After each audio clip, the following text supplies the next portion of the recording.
Exciting week at JAG Insurance Group as we were recently named the 2020 Agency of the Year by National Underwriter magazine, which happens to be one of the biggest publications in our industry.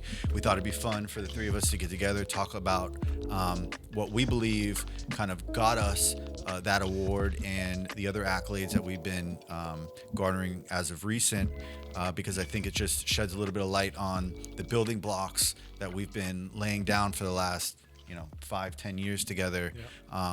And although we don't do this for recognition, it's certainly nice to hear these things. And I think as other business owners, whether you're in insurance business or not, I think other people can get something out of hearing what we did a little bit differently and how people are appreciating it. Yeah, I think the first, before we kind of go back, it's and talk about the kind of the current situation, and really this year, one of the most challenging years I think in our careers, right, as business owners. COVID started and we did hit we were prepared for it. Right? We pivoted pretty quick, and in doing so, I think we showed kind of what we talk about is we take care of our employees, and then our employees take care of our people. Our company won the award, and we're on camera, but as much as we really want to talk about our staff, right? They're the ones that kind of make this happen. Absolutely. It's just they're not as they get a little shy, right? So you got to get more people on camera. But really, it's about the employees. I mean, we're the faces and we take credit for it, but it's just we have such great people, and they're the ones that have really led this big. It is a big deal, and we don't kind of want to downplay it, but I think that's kind of been what it is. We pivoted, took care of them, made sure that their health and their families were first, and because of that, we've been able to pivot and be more productive. Yeah.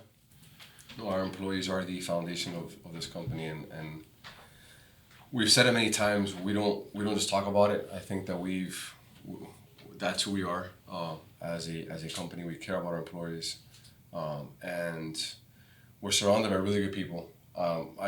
As we've grown, I think that one of the biggest challenges in conversations that we've had right behind the scenes is like we got to find good people. We got to find good people that can help us grow, and we've been very blessed to be able to find good people.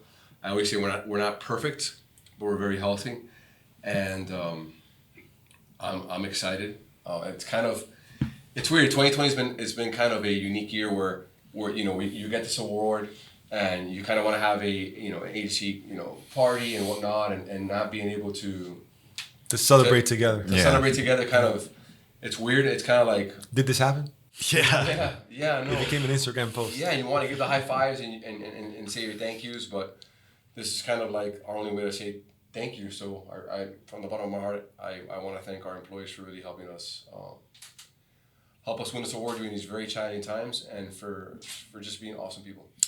Yeah, and then the culture fit too. Like everyone says he wins awards, and I know everybody says, this is funny when trying to say something that's different, right? Because we can get on the mic and say, hey, I don't think I've ever heard a business owner say they have a bad culture, right? Either that or they're just not aware of what's going on. But really, that's kind of what's led to this, and it's just being transparent. It's being who we are. Like as a core, we understand that we're three salespeople, we're three athletes, and we grow up and we talk to people and we do it.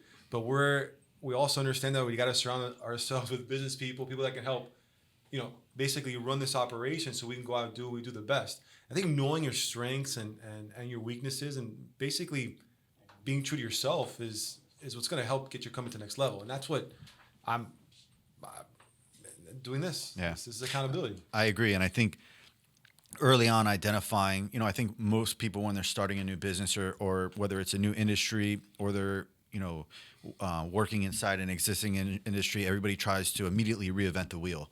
And I think the fact that we identified that this is just about customer service. I mean, we're not doing anything different than anybody else, but building better relationships and providing better customer service. And I think, not to toot our own horn, but identifying early on that taking care of our employees was going to then lead to a better customer service experience for our clients was so simple, but maybe the hardest thing for people to achieve, because to keep up the culture that you keep talking about, to keep that up, it's not always easy. And I think there are times where you find it difficult to support maybe an employee that made a mistake, but understanding that people are going to make mistakes, and the support you show that individual, the people around them are going to say, man, you know what, I'm not always going to be perfect, but those moments when I slip up, I know that the guys that run this company and have my back.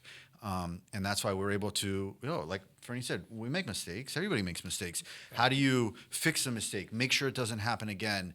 That's what's created this company where people are now flocking to us for just good old-fashioned customer service. There is nothing new here. There's no secret sauce. There is just simply doing the right thing always. And one thing you mentioned but no one's perfect, and that's a false narrative. But it's really we want to focus on progress, not perfection. And it's funny how we talk about culture, but like we've actually evolved and we continue to evolve, and our staff's evolved, and we continue to grow. And having that base, though, that kind of those core values, those core beliefs, accelerates, and it's been able to stay consistent with everyone working remotely. And we're almost at 50 people, and I haven't seen some of our staff in 9 months. Oh, a couple of Zoom calls, right? 6 months. 6 months. And when we made the decision to really put ourselves out there, and all sorts of different attention platforms, and really use the word and share with our consumers and our future prospects and clients that we were going to be transparent, I don't think we really understood how vulnerable that was going to make us and make our employees that much more vulnerable as well. And one of the things that I'm really proud of is that when you say the word transparent, people hold you accountable to that. And when you're putting yourself out there and you're preaching the message and you make a mistake, you get called out. Yeah. And we've been called out when we've made mistakes, and you see that you're this and you're that, and that comes with a lot of pressure. But one of the things that I really love is how we've responded, where I feel that we're putting ourselves out there, saying we're going to be transparent, we're going to be authentic, we're going to do this, we're going to do that, and we made mistakes. And again, when you make mistakes and you put yourself out there, there's sometimes people who unfortunately will call you out, and just having the people be able to be so professional in those moments and not let the moment get to them, or that email where you're being called out, I think also speaks about the emotional intelligence and the culture that this company is getting. Look, the truth is, the more we've grown, the bigger the target has become on our back. And it's not just from consumers, it's from competitors. And it's very easy. Look, like you were saying, part of the transparency is going onto LinkedIn or Facebook or Instagram and seeing everything that we do, pulling the curtain aside, watching the back end of our business, and it does open yourself up for criticism. And I'm fine with it. If you want to criticize the way I'm doing it, that's fine. You don't have to do business with us. But there are thousands and thousands of people, and there is some of the biggest real estate companies in the country who choose JAG over the large brands every single day, and it's because they know what they're getting. There's nothing hidden. They can get a hold of the real decision makers at a moment's notice. So we'll take the criticism with the accolades. We'll take the criticism with the good times and the bad times, because the truth is, everybody gets criticized. When you step back and you say, how much am I criticized? How much did I put myself out there in this transparency and it came back negatively, versus the positive impact we've had just on our business and our industry as a whole?